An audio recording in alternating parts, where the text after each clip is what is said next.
Oi, pessoal, bom dia. Primeiramente, eu gostaria de agradecer a todos, tá? Informar que a gente deu alguns minutinhos, né, até todo mundo conseguir entrar aqui na reunião. Como já se passaram 5 minutos, a gente vai iniciar o webinar agora.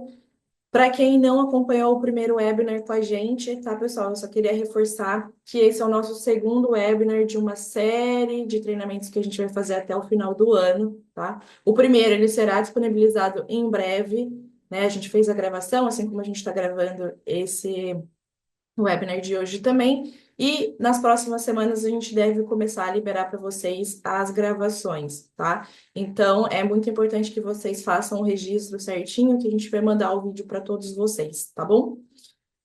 Reforçando que hoje esse webinar é para falar um pouquinho sobre as estratégias, né, de sequenciamento com o Nanopore. Então, a gente vai abordar alguns temas, como vocês já viram no slide anterior, e até mesmo no convite a gente reforçou com vocês, tá? E aí, para falar um pouquinho sobre a parceria da Enterprise com a Nanopore, já é uma parceria de anos, né? Como muitos de vocês já sabem, mas esse ano a gente está reforçando aí com todo mundo que a gente deu mais um passo nessa parceria, a gente passou a ser distribuidor exclusivo da Nanopore no Brasil para ofertar todas as soluções para vocês aqui, além de dar todo o suporte necessário, como assistência técnica, treinamento, instalação, tirar qualquer dúvida, ajudar no processo de importação, seja o que vocês precisarem, vocês podem contar com a gente, tá, pessoal? Eu vou agora deixar vocês com os nossos técnicos para que eles se apresentem e a gente já comece esse webinar, tá? Mais uma vez agradeço a presença de todo mundo e em breve a gente também vai ter o chat para vocês tirarem qualquer dúvida, tá bom, pessoal? Tenham um ótimo treinamento, a gente se vê mais tarde. Oi, pessoal, bom dia a todos. Vou me apresentar aqui um pouquinho, então. Meu nome é Gabriel Gomide, eu sou bioinformata na Enterprise e auxilio os clientes e usuários da Nanopore quanto à questão de análise de dados, configuração de software e dispositivo. Já faz um ano e meio que eu trabalho com dados de tecnologia Nanopore, de sequenciamento, e essa é uma iniciativa para a gente conseguir orientar e divulgar um pouco melhor a questão da análise de dados e melhor sobre a tecnologia também. Então, a Renata vai começar agora com a apresentação e depois eu complemento mais para o final. Sejam bem-vindos e obrigado pela participação. Bom dia, pessoal. Então, eu sou a Renata Carmona, eu sou FAS de Genômica da Nanopore e eu sou responsável por ajudar vocês com a biblioteca, em qual a melhor biblioteca escolher, como treinar vocês em como aplicar a biblioteca na Flowcell. Eu sou bióloga de formação e antes de ser FAS da Enterprise, eu fui usuária Nanopore por 7, 8 anos, né? Então, eu tenho experiência tanto em usar a tecnologia antes e agora em ajudar vocês também a como a gente conseguir melhorar o uso de vocês dessa tecnologia, tá bom? Então, opa, pera, só um segundinho, só aqui. Eu fui na tela e esqueci de dar um share. Que ótimo. Prontinho. Então, vamos lá. Então, a ideia hoje é a gente conversar um pouco sobre diferentes estratégias de sequenciamento, os diferentes kits que a Nanopore oferece, qual as melhores indicações para cada um desses kits de biblioteca, tá? Então, só relembrando um pouquinho da tecnologia e como a tecnologia funciona, então a gente tem aqui uma plataforma que vai fazer desde o preparo até o sequenciamento e a análise do dado, tá? Então, hoje a gente vai focar aqui nessa primeira parte do processo, que é o preparo, tá? Então, como é que a gente otimiza, como é que tem que estar esse DNA, e quais kits a gente escolhe para determinadas funcionalidades que a gente quer e para qual pergunta biológica a gente quer responder. Então, o que é fazer uma biblioteca para Nanopore? Né? O que é uma biblioteca Nanopore e o que é fazer uma biblioteca na Nanopore? É ligar na ponta do ácido nucleico que eu quero sequenciar essa enzima motora aqui, que nos kits ela tem o nome de adapter, tá? Então, quando vocês olham lá nos kits de sequenciamento para fazer a biblioteca, e vocês veem lá o adapter, é isso, é essa enzima motora, é isso, o roxinho que está aqui, que vai se ligar na ponta do ácido nucleico, e aí se ligar no nanoporo para daí sequenciar, tá bom? E aí o sequenciamento é um sinal elétrico que depois tem que voltar a ser transformado em bases, e aí o Gabriel vai passar isso para vocês na segunda parte do webinar, a hora que entrar mais ali a parte de bioinformática e a análise do dado, tá? Então, lembrando que a Nanopore, ela é um sequenciamento que a gente diz agnóstico, né? A gente consegue sequenciar qualquer tamanho de fragmento, tenha ele 20, 200, 2.000, 200 mil pares de base, tá? Como ele é livre de PCR, a gente consegue fazer tanto no sequenciamento de DNA quanto um sequenciamento epigenético, incluindo a metilação, né, seja a 5MC, 5A5HMC. Então, a gente tem todos esses dados em um sequenciamento só, tá?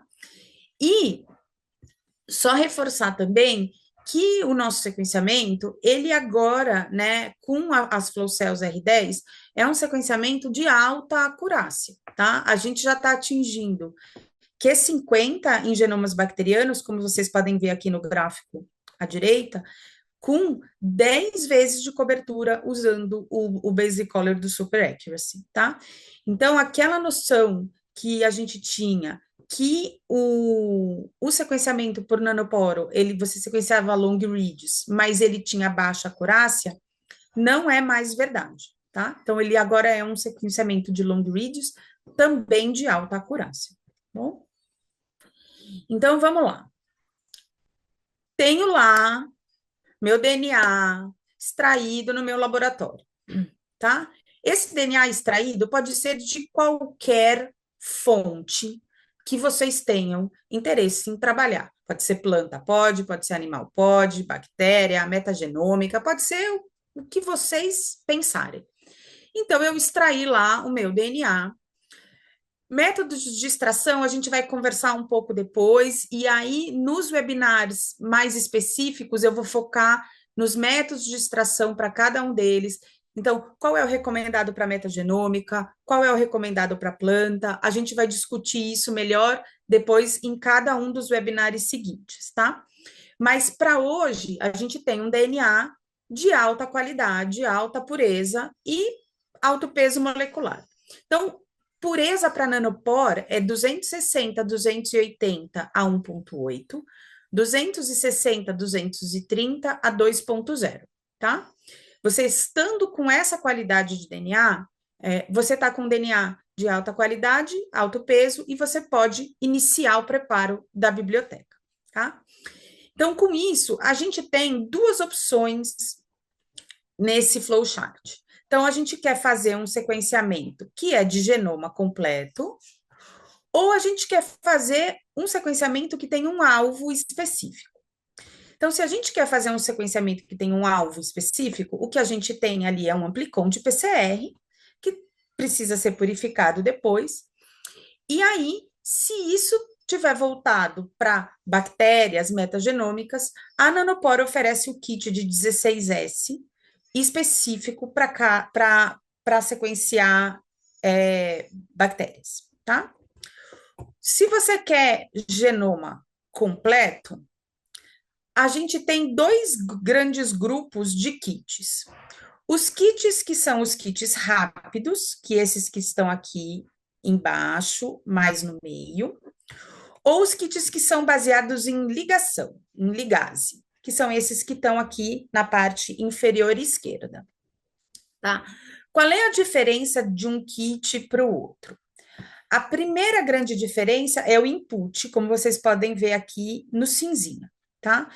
Os kits que são baseados em ligação precisam inicialmente de um input maior de DNA do que os kits rápido, que precisam de uma menor quantidade, tá? Para ambos os kits, a gente tem a opção de ser simplex ou multiplex, tá?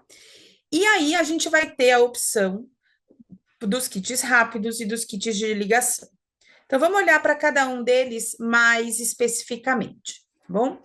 Então, os kits que são baseados em ligação, eles foram otimizados para ter um alto output, ou seja, uma alta quantidade de DNA sequenciado, tá? Então, você melhora o output, melhora a quantidade de reads e de bases sequenciadas, e também com alta acurácia, tá?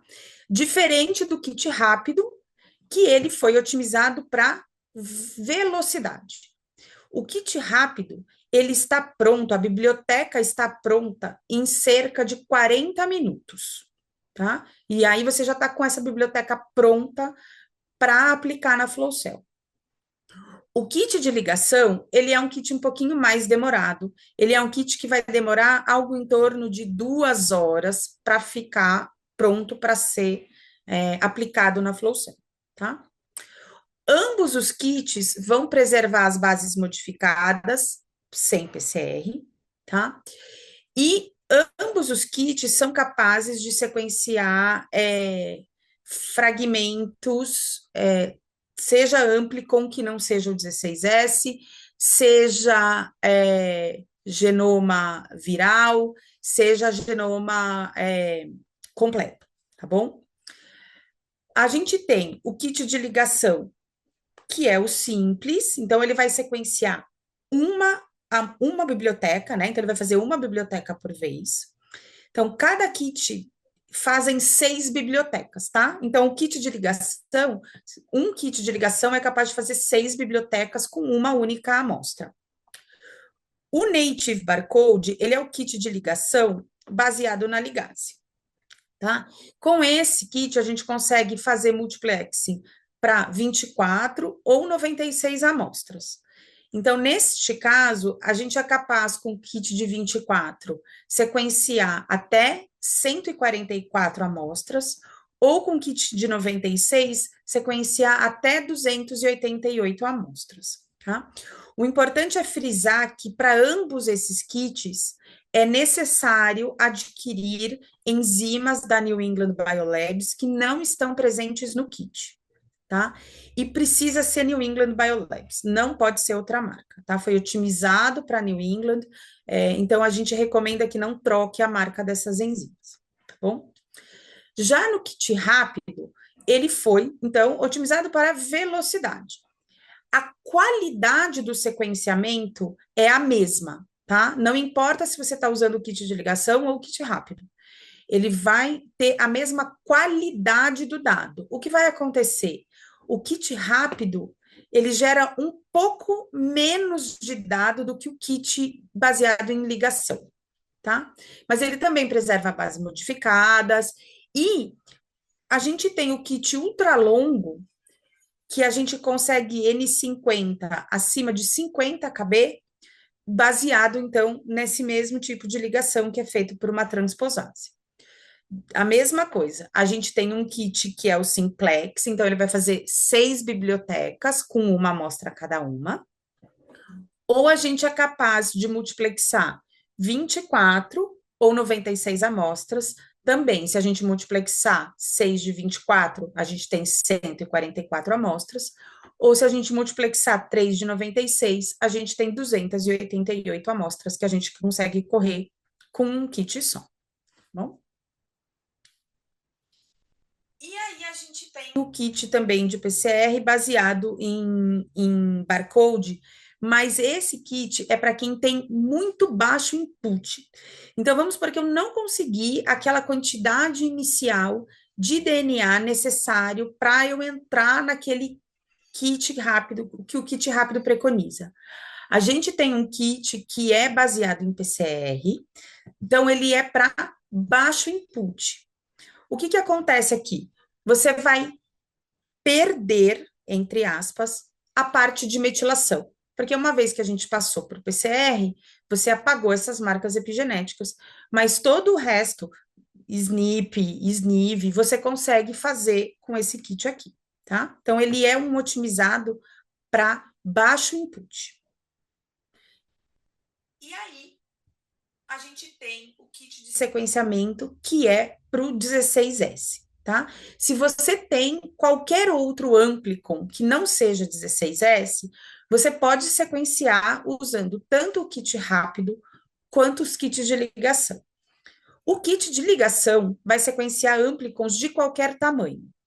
E o kit rápido vai sequenciar Amplicons de 500 pares de base até 5.000 pares de base, tá bom?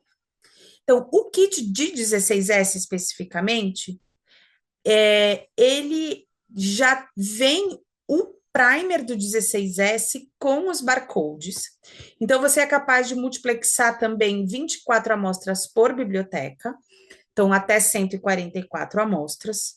E esse kit amplifica o 16S inteiro. Então, na faixa ali de 1.400, 1.500 pares de base, tá bom? Então, a gente também não tem bias para nenhum tipo de isolado. Ele vai fazer bactéria, vai fazer arqueias, principalmente, tá bom? E agora para os RNAs, né? Então, eu quero sequenciar RNA transcriptome. Eu também tenho 3 grandes opções, tá? Eu posso fazer, se eu quero estudar as modificações do meu RNA, eu preciso estudar esse RNA direto, eu não posso fazer cDNA. Então, a Nanopore tem um kit e uma flow cell específica para sequenciamento direto do RNA. Se você tem células únicas, single cell, com o input do 10x, a gente consegue usar esse input do 10x, usando o kit de ligação, para sequenciar na Nanopore. E aí, se você tem um output grande e você tem cDNA, a gente consegue usar os kits de PCR para cDNA, tanto para uma única amostra, quanto para 24 amostras, tá? Então, nós temos o kit de sequenciamento de RNA direto, tá? Então, ele vai sequenciar RNA poli-A, tá bom? Ele vai preservar as modificações e a transcrição reversa é opcional. Ela é feita somente para estabilizar o RNA, mas o que está sendo sequenciado é o RNA direto, tá? E não o cDNA. Já os kits poli-A, um 10 nanogramas de RNA poli-A, então esse aqui tem uma etapa de PCR, e o kit de cDNA com até 24 amostras, tá? Nesses 2 kits, vocês podem usar tanto como input o RNA total para fazer, como pode fazer com o ribodepletado, entrar com o RNA ribodepletado e fazer, tá? O que vai vão mudar as concentrações, as quantidades de RNA total ou com o RNA ribodepletado, tá? E por último, eu gostaria de mostrar para vocês essa ferramenta que existe no site da Nanopore. Se você entrar nesse link aqui embaixo, que é o nanoportec.com/prepare, no canto superior direito vai ter um link para essa plataforma que chama Protocol Builder. Com esta plataforma, vocês conseguem escolher que tipo de montagem, né, que tipo de experimento que vocês querem fazer, qual device vocês têm. A própria Nanopore vai sugerir qual é a melhor preparo de biblioteca para o tipo de amostra que vocês têm. E se isso for uma amostra já validada na Nanopore, eles dão até o método de extração validado para aquele tipo de amostra, e depois qual análise você vai fazer no workflow que vocês vão usar, que o Gabriel vai mostrar para vocês agora, tá? Então, essa plataforma é muito interessante, eu sugiro que todos vocês vão lá dar uma testada e pesquisar para a pergunta biológica que vocês têm, ajuda bastante nesse primeiro contato, que eu sei que é bastante tipo de biblioteca, bastante coisa, tá? Então, agora a gente vai soltar um quiz para vocês, então vai aparecer um pop-up na tela de vocês, eu vou pedir para que vocês não respondam e não fechem, tá bom? Então, só um momentinho, a Flávia deve estar soltando o pop-up para vocês. Então, peço que só que vocês respondam e rapidinho para a gente.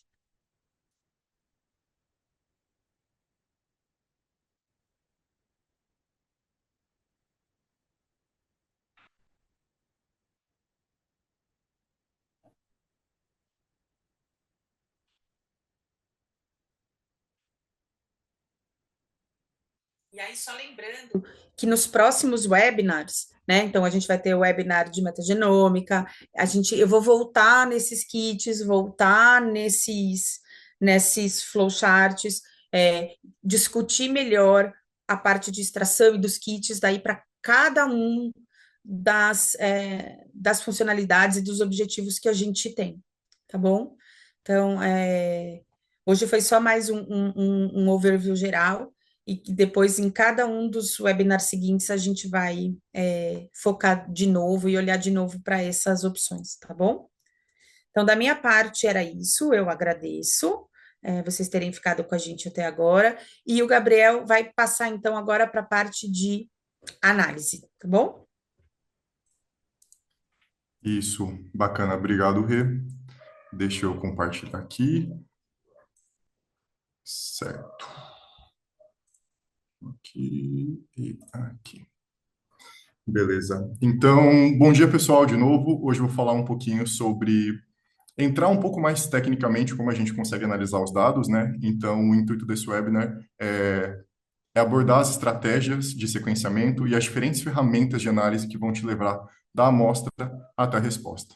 Então, relembrando os conceitos que foram abordados no primeiro webinar, lá eu trouxe de forma mais geral a respeito de alguns programas e interfaces que podem ajudar a gente a processar esses dados de sequenciamento, e eu dividi em dois grandes blocos, que foi o bloco de sequenciamento em si, que é muito marcado pelo software do MinKnow, um software gratuito da Nanopore responsável por coordenar e gerenciar todo o processo de sequenciamento, já fazer a chamada de base simultaneamente, trazendo controles de qualidade que podem ser monitorados em tempo real e exportar tudo isso em um relatório. Ele já faz todo esse pré-processamento para trazer o arquivo em dado bruto que a gente vai usar para análise. E na parte de análise pode ser feito de diversas formas, mas esse bloco eu deixei muito marcado pelo Epitomi, que foi um software desenvolvido pela Nanopore, que ele compila diferentes ferramentas para as mais diversas aplicações e workflows de análise. E dentro desse contexto, tanto de sequenciamento quanto de análise, eu destaquei os requisitos computacionais que a gente precisa fornecer para cada um deles, certo?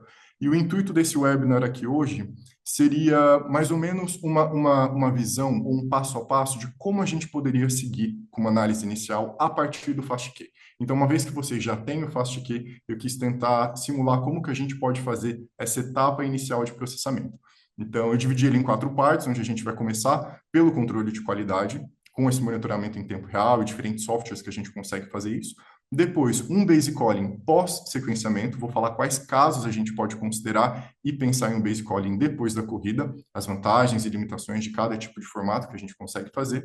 Passar para o alinhamento, que eu considero como o primeiro passo realmente que a gente vai ter de análise, que é onde a gente vai começar a ter as respostas da pergunta biológica que motivou a gente a sequenciar a amostra, no caso.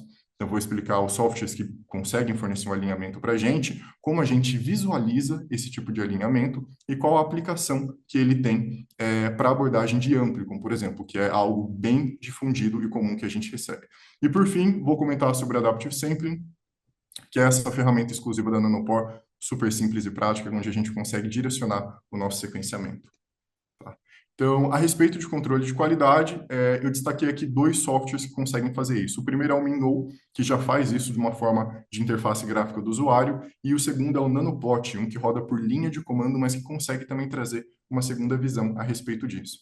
Então, no Minnow, uma vez que vocês disparam a corrida, na própria tela do computador vão começar a se formar vários gráficos que são atualizados em tempo real ao longo do sequenciamento.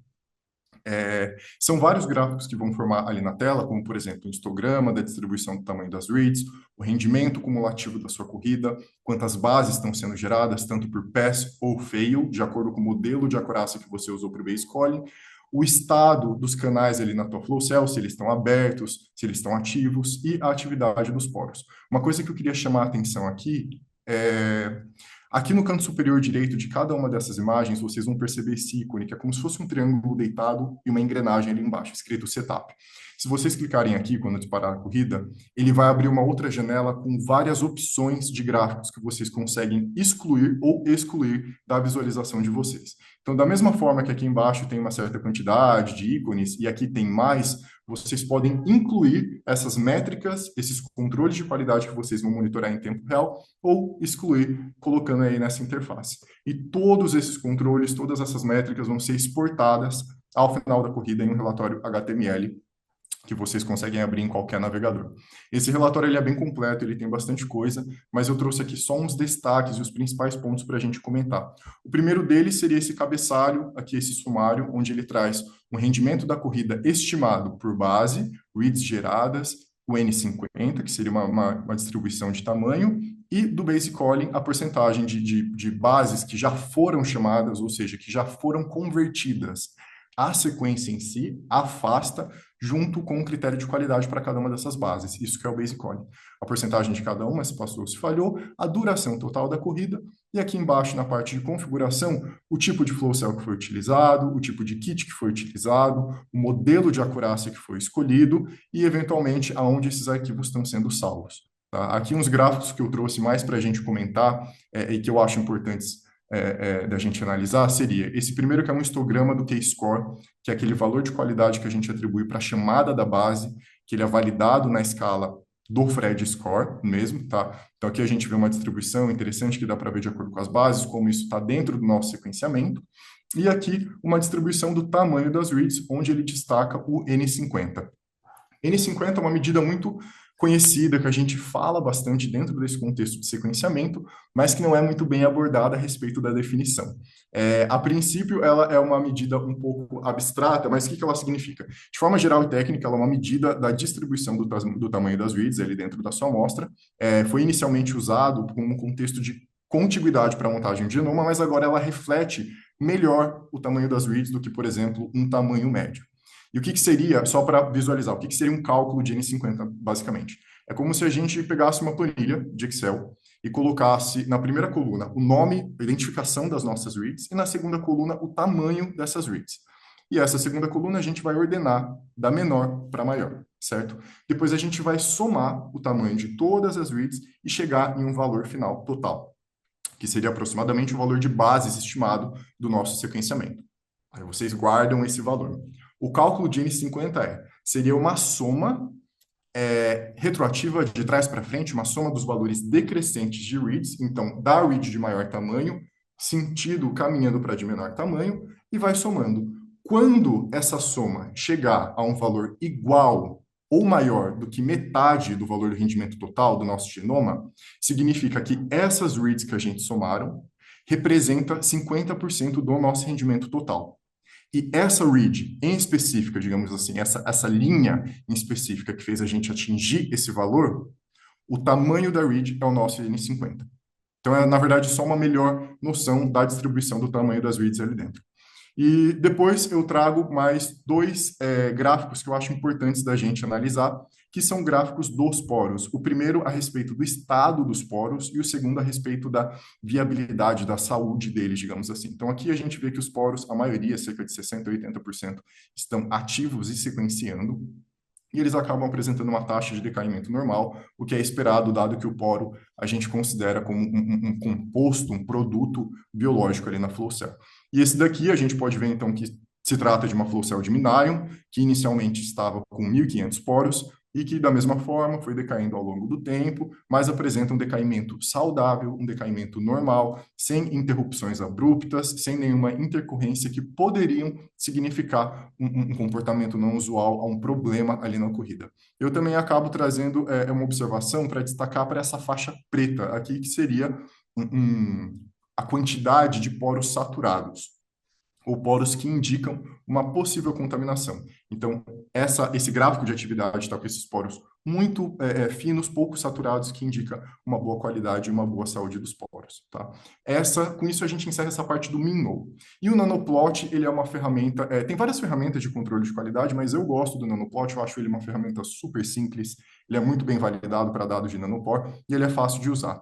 No GitHub dele tem mais informações detalhadas, mas para instalar é esse comando, pip install nanoplot, já instala. Para rodar também é um outro comando. Você pode customizar esse comando de acordo com o que você tem interesse em ver, mas ele tem alguns exemplos iniciais no repositório ali do GitHub dele mesmo, tá?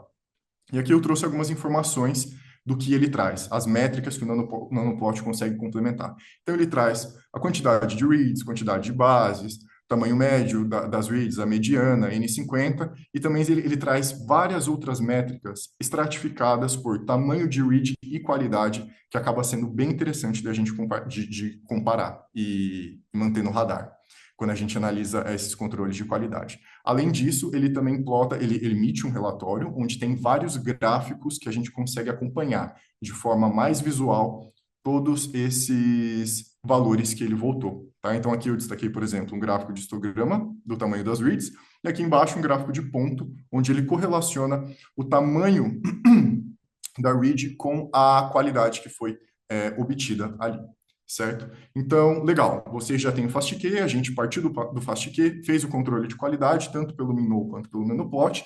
Eu comento porque o Nanoplot também acaba sendo uma segunda opção, uma segunda visão a respeito desse processo, sabe? E aí, vocês chegam lá na frente e falam, tá, tudo bem, não gostei muito da qualidade, eu achei que a qualidade geral da minha corrida estava um pouco baixa. Quero reprocessar a minha corrida, mas agora usando um modelo de acurácia SUP. Quais são as opções que a gente tem? Aqui eu destaco 3 opções, que seriam 2 de interface gráfica, o MinKnow e o Epitomi, e o Dourado por linha de comando.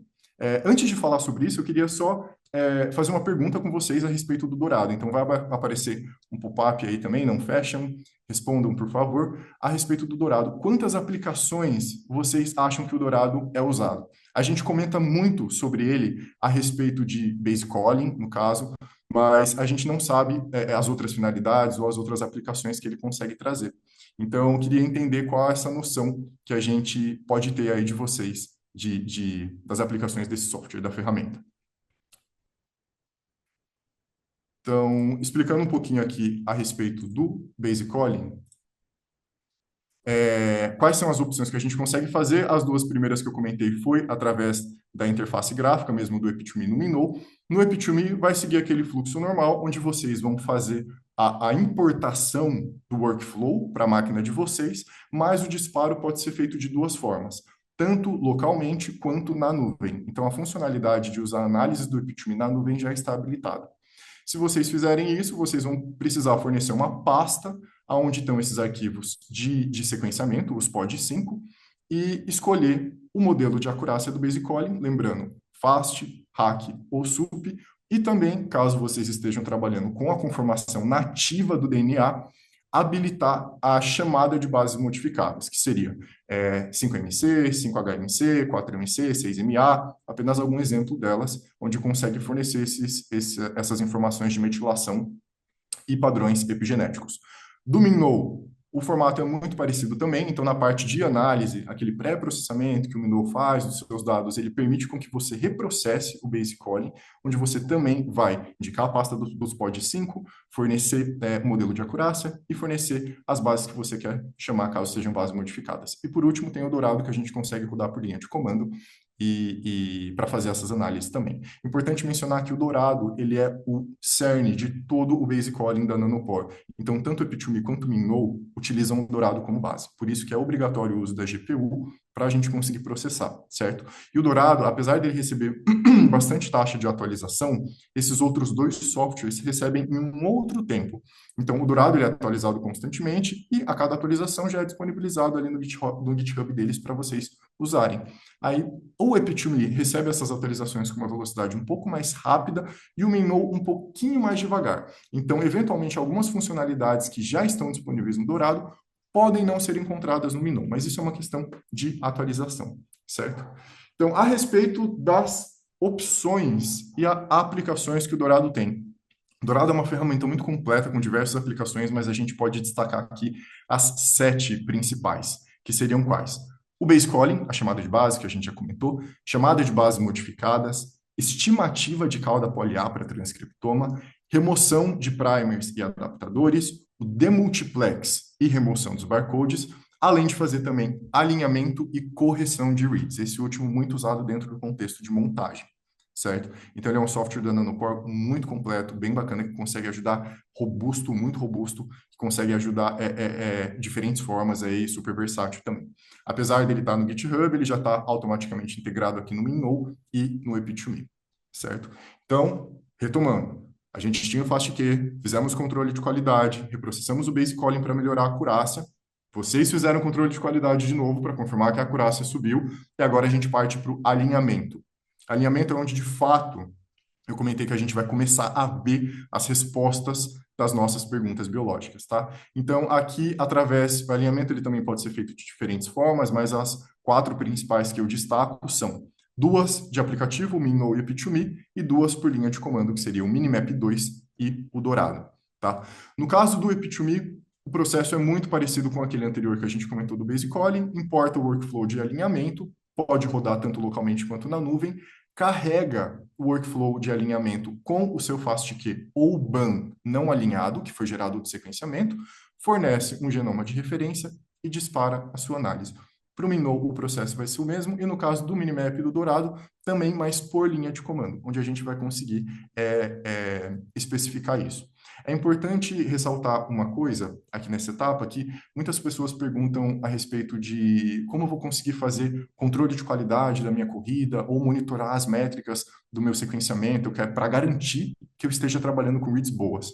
Todo esse processo pode acontecer durante todo o fluxo de análise, tá? Eu comentei ali inicialmente como a gente pode fazer no controle de qualidade, mas isso também pode acontecer na etapa de alinhamento, como também na etapa de chamada de variantes. Todas essas etapas possuem filtros que a gente consegue selecionar, remover dados indesejados ou selecionar o que a gente quer dar uma ênfase. Então, no caso do alinhamento, em qualquer uma dessas 4 plataformas, a gente tem a opção, por exemplo, de excluir reads que a gente chama de não mapeadas, que são reads que quando a gente bate com um genoma referência, com uma sequência de referência que a gente forneceu, ela está tão diferente que o programa não conseguiu alinhar em nenhum lugar. E outro exemplo também são reads que a gente chama de mapeamentos secundários, onde a sequência dela está tão ambígua que ela encaixa em mais de uma região do genoma, por exemplo. Então, esse seria um exemplo de outro critério de qualidade que a gente pode usar para tirar dados indesejados, certo? E uma vez que você já tem esse BAN, que seria o formato de arquivo alinhado e mapeado, a gente pode carregar ele em algum visualizador para checar como está a qualidade da nossa amostra. Então, dessas 4 opções anteriores que eu mencionei, a única que tem um visualizador integrado é o Epitome. O workflow do Epitome já tem essa compatibilidade com o IGV. IGV é um visualizador do Broad, do Instituto Broad, que no próprio programa do Epitome você já consegue monitorar. Lembrando, quando eu falo Epitome, a gente pode rodar tanto por linha de comando quanto por interface gráfica, tá? E aqui eu estou mais destacando os pontos de interface gráfica, porque por linha de comando é a mesma coisa, mas sem essa parte gráfica e visual. E no caso do IGV, a gente consegue monitorar isso. Então, só fazendo uma visão geral aqui de como funciona o IGV, tá? Aqui vocês vão carregar o genoma de referência, aqui vocês vão delimitar a sequência ou cromossomo que vocês vão ver, e essa vai ser a faixa que vocês vão observar. Isso pode ser maximizado, minimizado, ou vocês mudarem ela de lugar. Essa faixa vai ser refletida e ampliada nessa linha colorida que tem aqui embaixo, onde cada cor significa uma base do seu genoma referência, a sua base referência que você vai ter. E aqui embaixo a gente tem as duas tracks, as duas linhas que a gente acaba carregando assim para acompanhar, tá? Essas tracks, elas são divididas em duas partes. Essa primeira parte é marcada por profundidade por base, que acaba formando esse relevo total do que a gente consegue acompanhar dentro de uma região. E aqui embaixo são as reads, de fato, alinhadas contra o seu genoma, tá? Aqui, quando esses relevos estão cinza, significa que a maior parte das bases que foram detectadas nessa posição são, são iguais, no caso, é igual à base que está na sua sequência referência. E caso ela tenha uma cor diferente, por exemplo, aqui que está um pouco azul e um pouco vermelho, significa que, ora, algumas reads detectaram uma base, ora detectaram outra. Então, vocês podem clicar aqui e acompanhar também. Nesse contexto de profundidade, aqui do lado esquerdo, ele traz uma métrica geral da profundidade dessa região que você está vendo. Então, aqui a gente consegue inferir que ou esse pico provavelmente tem 649x de profundidade, ou cobertura vertical. E aqui no caso de baixo, provavelmente esse pico aqui, que é o maior, representa esses 12.000, quase 12.000 x de profundidade de cobertura vertical que a gente vê aqui, tá? Então, às vezes as pessoas perguntam também como eu consigo calcular a profundidade da minha corrida. Uma forma seria carregar no IGV para ele já fazer esse cálculo, ou tem a opção também de algumas ferramentas que vocês podem usar por linha de comando. Um exemplo delas é o CentOOLS Depth, depth de profundidade mesmo, que vocês tenham a noção não só da profundidade geral do teu alinhamento, ou como também de regiões que você consegue delimitar. E aqui, com o último bloco falando sobre Adaptive Sampling, que também era chamado de Regentil anteriormente, é uma tecnologia de sequenciamento direcionado onde a gente consegue focar em uma região de interesse, tá? O que é o Adaptive Sampling? Ele nada mais é do que uma forma de você conseguir limitar e realmente direcionar o seu sequenciamento para aquela região que você especifica, tudo bem? Então, para conseguir disparar o Adaptive Sampling, você não precisa de nenhum preparo adicional de biblioteca, não precisa de uma etapa adicional de bancada, você só vai precisar, durante o sequenciamento, antes do sequenciamento, na verdade, fornecer dois arquivos para o software. O primeiro arquivo vai ser o BED, que é um arquivo de texto delimitado por tabulação, onde a primeira coluna precisa ser o cromossomo, a segunda coluna a posição inicial e a terceira coluna a posição final, obrigatoriamente. Da quarta coluna para frente, pode adicionar as informações que quiserem, como, por exemplo, o nome do gene, a orientação da fita ou coisa do tipo. Esse é o formato que configura e que classifica um arquivo como BED, certo? E esse arquivo é um arquivo de coordenadas genômicas que vai servir de orientação para filtrar pelo genoma referência, que a gente vai também fornecer com o arquivo FASTA, onde o software vai ver se uma região, à medida que ela é sequenciada, está dentro das coordenadas que você tem interesse ou não. Então, aqui do lado direito, a gente consegue ver que se ela tiver dentro da coordenada de interesse, o sequenciamento vai continuar normal, a read vai continuar passando e você vai ter esse dado. Caso essa sequência que está sendo ali, já passando para o base calling em tempo real, não caia dentro da região de interesse que você especificou, ele vai rejeitar aquela read, vai ejetar o fragmento de DNA e liberar o poro para um outro fragmento entrar. Significa que essa rejeição ela é instantânea? Você perde essa read? Não. Ela leva de 300 a 400 pares de base para identificar a sequência, mais 300 a 400 pares de base para ejetar. O que significa que, além desse auto-enriquecimento da tua região de interesse, vocês vão ter também um genoma completo, low passing, com short reads do resto das suas regiões, tá? Essa é uma ferramenta que pode ser usada tanto para enriquecimento quanto para depleção de uma região que vocês têm interesse, mas a maioria das abordagens acabam sendo para enriquecimento mesmo. E apesar de ser muito simples, ela precisa de um certo desenho experimental para funcionar, de uma configuração de arquivo para funcionar. Dentro de uma configuração boa, a gente pode esperar de 5 a 10 vezes de enriquecimento, tá? E como que seria essa configuração?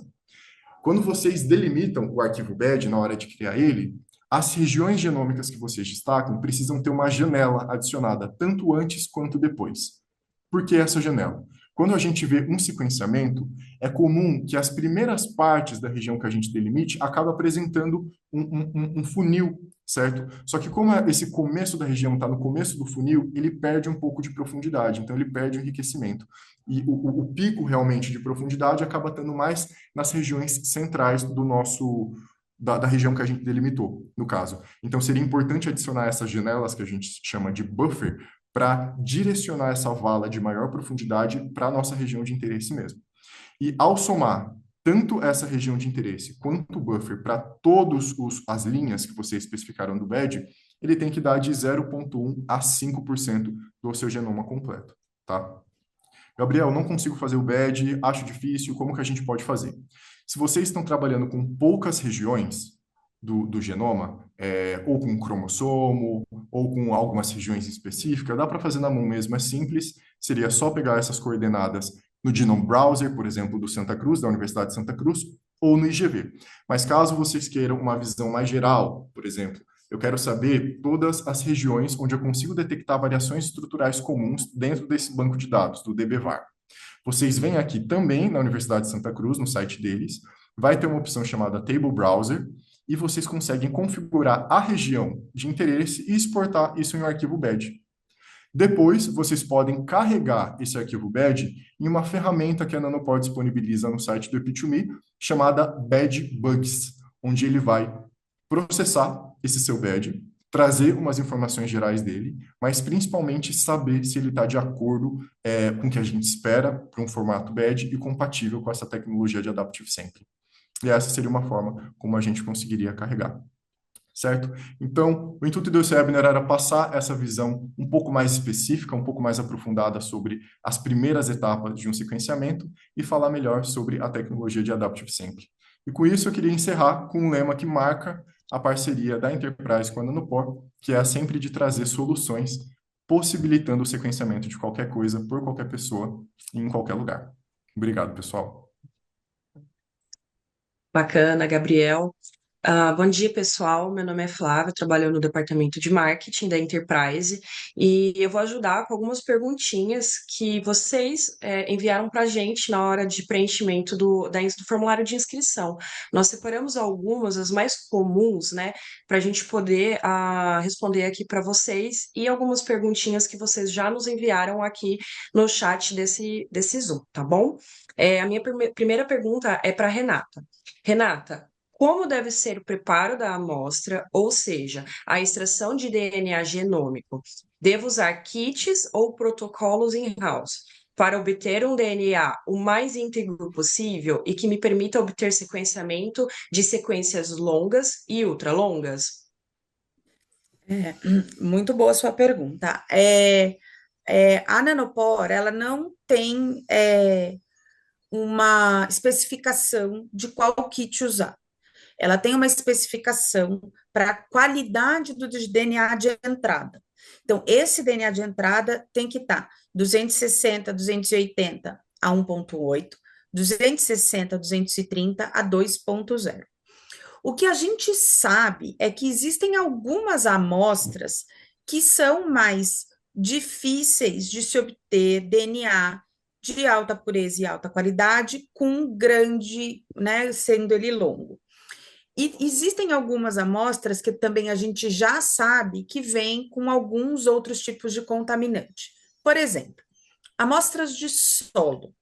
A gente já sabe que essas amostras de solo podem vir com contaminantes iônicos, magnésio, cálcio, e que isso, naquele gráfico que o Gabriel mostrou, que tinha aquele cinzinha bonitinho, que é fica por desbalanço osmótico, você vai ver que se você não extrair bem essa biblioteca, aquele cinzinha vai ficar grandão.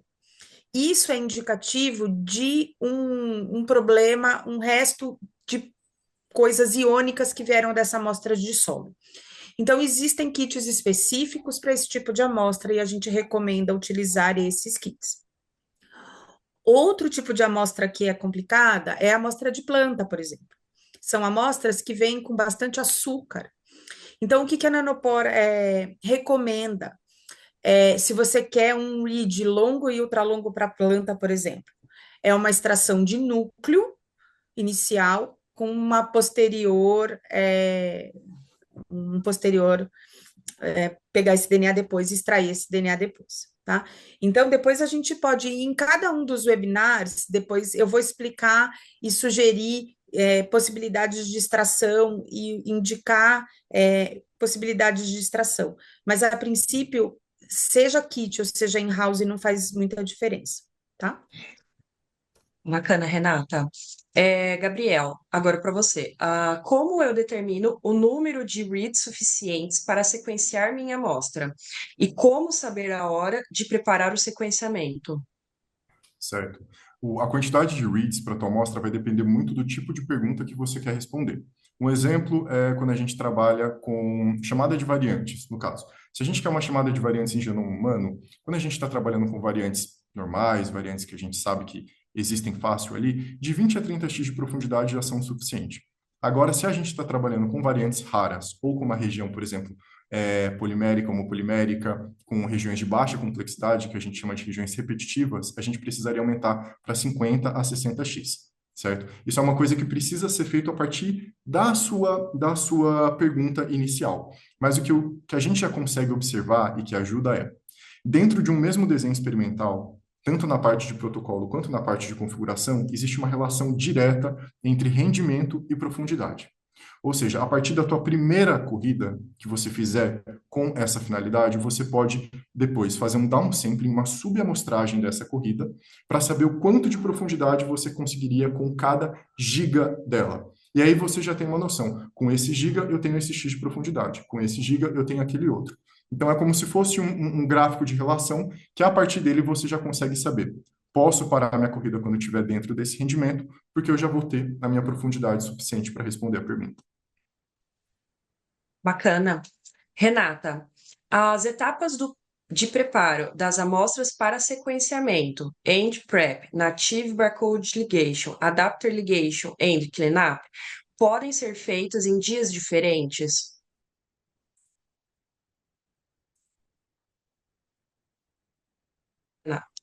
Áudio, Renata. Desculpa. Pode sim, tá? E o protocolo, ele é super bem explicado quando você pode parar, em que etapa você pode parar, se você vai guardar isso em geladeira a 4 graus, se você pode guardar no freezer, tá? Então, o kit rápido, ele é tão rápido que você vai acabar nem parando ele no meio. Você vai finalizar ele e você pode guardar essa biblioteca a -80. O kit de ligação, ele vai te dar 3 etapas para você parar. Então, você também pode parar depois que ligou o barcode, depois que ligou o adapter, depois que fez o end prep. E também, se vai guardar por um curto período de tempo, você guarda na geladeira, senão você guarda em freezer -80. Mas tá super especificadinho no protocolo quando você pode parar e aonde você deve guardar essa etapa para continuar depois. Bacana, obrigada. Gabriel, mais uma perguntinha para você.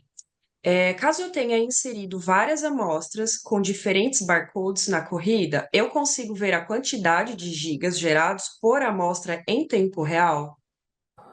Consegue também. Assim que você configura uma corrida, vai ter a opção de selecionar o kit de barcoding que foi utilizado.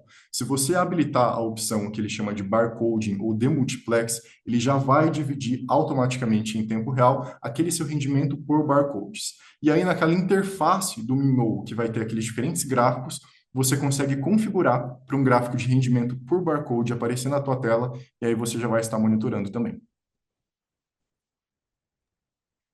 Show, bacana. Eu acho que deve dar um tempo mais para uma perguntinha para cada um. Renata, a perguntinha para você agora é de uma participação. Bom dia, tudo bem? Fiquei com dúvida em relação ao input de DNA no kit Rapid Barcode. Na imagem mostrou que o input seria até 50 DNA. Não entendi se seria por amostra ou biblioteca final para aplicação na Flonge, por exemplo. E no protocolo do kit da Nanopore diz que precisamos de 200 por amostra. Poderia tirar essa dúvida, por favor? Claro, vamos lá. O kit rápido, ele vai pedir para um sequenciamento ótimo 200 nanogramas de DNA em 10 microlitros. Isso dá 20 nanogramas por microlitro. Isso é o que o kit recomenda para um sequenciamento ótimo. Mas qualquer valor de entrada acima de 50 nanogramas, o kit aceita. Tá? Então, qualquer coisa acima de 50 nanogramas em 10 microlitros, do que dá 5 nanogramas por microlitro, você pode usar o kit rápido. Caso você tenha menos do que isso, o indicado é o kit rápido com PCR, para você conseguir otimizar mais essa sua amostra, tá bom? Bacana. Última perguntinha para o Gabriel. Gabriel, o que você recomendaria para a montagem do genoma consenso a partir do alinhamento? A partir do alinhamento, o que que a gente pode fazer? Depende do tipo de amostra que você quer trabalhar também, mas a parte geral, basicamente, seria fazer que a gente chama de faseamento, dividir, se for no caso, de genoma diploide. Depois você pode fazer uma correção de erros, então, que nem eu comentei naquela questão do dourado, que ele tem aquela possibilidade de correção de erros. Tem alguns diferentes ferramentas e softwares que fazem essa correção de erros, como Dourado, Canu, onde você pode melhorar a qualidade da sequência consenso que você vai montar. Depois você vai fazer essa montagem da sequência consenso para conseguir uma melhor qualidade daquela read única, ou melhor, daquela sequência única que você vai ter. Então, seria essa etapa basicamente de polimento, de correção e depois a montagem mesmo do consenso. Bacana, muito obrigada, Gabriel. Eu quero lembrar a todos que todas as perguntas que a gente não respondeu ou que forem enviadas aqui no chat do próprio Zoom, nós vamos salvar e depois a gente vai responder individualmente cada pergunta, tá bom? Não deixem de participar, se realmente tiver dúvida, pode perguntar, pode encaminhar para o nosso e-mail. Eu vou compartilhar com vocês os nossos contatos, tá? Tanto do departamento de marketing, é um contato direto comigo, da Renata, do Gabriel, e lembrá-los que nós teremos outros webinários e já deixem separado na agenda de vocês para dezembro, nós faremos o nosso workshop presencial. Em breve a gente vai divulgar para vocês a data certinho do nosso evento, tá bom?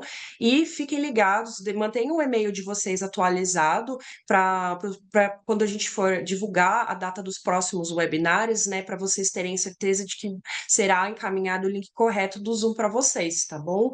Muito obrigada pela participação. Esperamos cada um no próximo webinar. Obrigada, até mais. Tenham um bom dia. Obrigado, pessoal. Tchau, tchau. Tchau, Obrigada, pessoal. Até pessoal. Tchau, mais. tchau.